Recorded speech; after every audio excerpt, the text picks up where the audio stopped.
Hey, welcome back to another video of Trading Basics. In this video, we are going to learn how to trade futures in Webull. First of all, open up your preferred web browser and head over to Webull.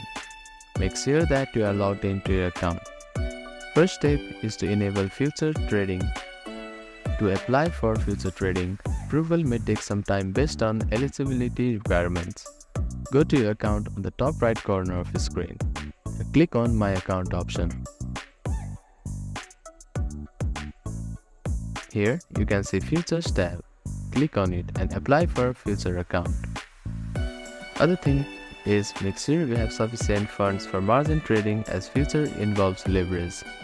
In Webull application or desktop, access the future section to see available contracts. For example, indices like S&P 500. Choose between buying or selling contract. Use order type like margin or limit orders depending on your strategy. You can also monitor your position closely, as futures are highly leveraged and can fluctuate significantly.